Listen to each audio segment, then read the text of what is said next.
नमस्कार मंडळी, आज आपण बनवणार आहोत मुगाचं मेदगं। तर ते कसं बनवायचं ते मी तुम्हाला या व्हिडिओमध्ये सांगणार आहे। तत्पूर्वी मी तुम्हाला काही गोष्टींची आयडिया देऊन ठेवते। तर मित्रांनो, की मुगाचं पूर्वीच्या काळी काय व्हायचं की अख्ख्या मुगाच्या शेंगा यायच्या आणि त्या हिरव्या शेंगा असल्यामुळे आम्ही त्या सोलून छान असं कुकरला किंवा आपल्या पातेल्यामध्ये ओव्हरकुक करून घ्यायचो आणि त्याचं मुगाचं मेदगं बनवायचं।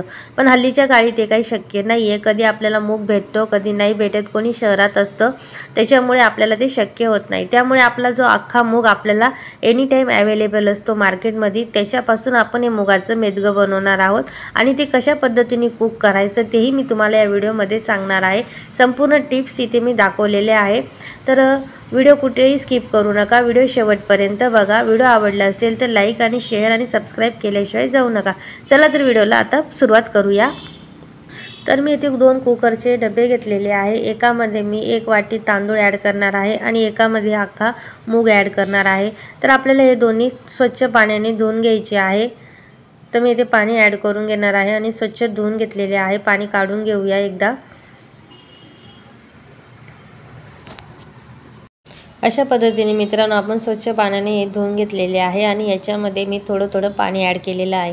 तर भातामध्ये मी चवीपुरतं मीठ ॲड करून घेणार आहे आणि जे आपण मूग शिजवणार आहे त्याच्यामध्ये हळद अर्धा चमचा लाल तिखट, थोड्याशा हिरव्या मिरच्या 3 ते 4 आणि लसणाच्या पाकळ्या असेल तर लसणाच्या पाकळ्या ॲड करा आणि कांदा ॲड केलेला आहे 1 आणि थोडीशी कोथिंबीर ॲड केलेली आहे। तर मी इथं लसूण येथे स्किप केलेला आहे, तर तुम्ही लसूणही भरपूर असं ॲड करू शकता।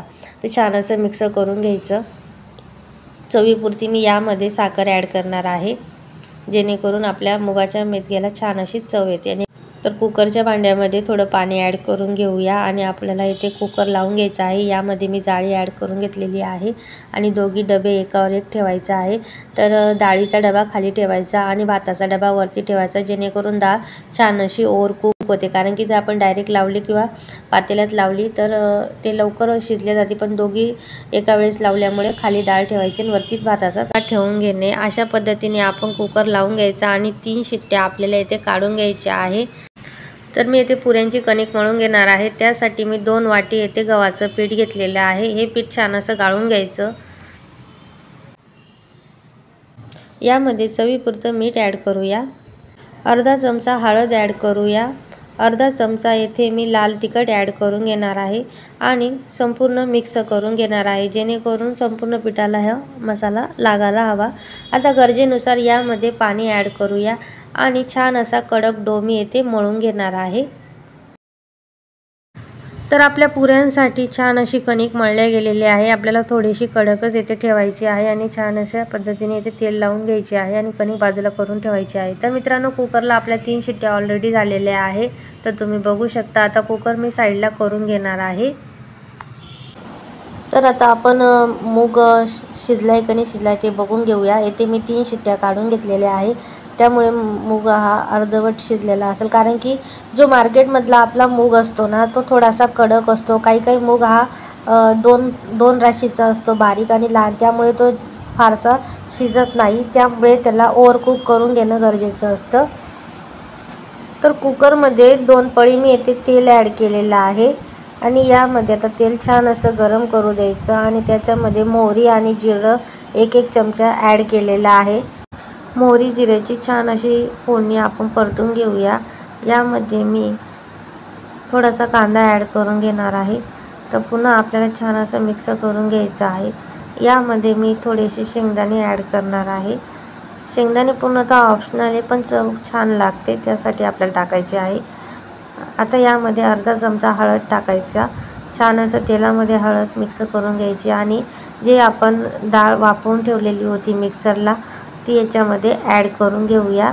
तर मित्रांनो, येथे पुन्हा आपल्याला 3 शिट्ट्या काढून घ्यायच्या आहे। तर आपण जो मार्केटचा मूग वापरलेला आहे, इथे ओला मूग आपण वापरलेला नाही आहे।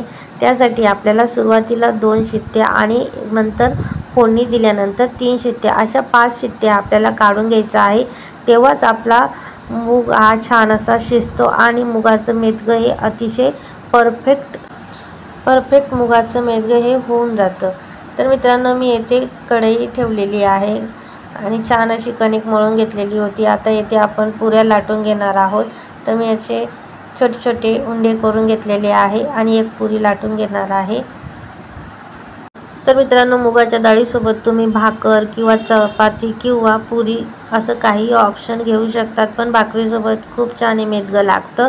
तर मी येथे पुरी तळून घेतलेले आहे। अशा पद्धतीने आपलं मुगाचं मेदगंही झालेलं आहे, तुम्ही बघू शकता। तर व्हिडिओमध्ये दाखवल्याप्रमाणे अतिशय चविष्ट हा मूग झालेला आहे। तशा पद्धतीने तुम्ही एकदा नक्की तयार करून बघा।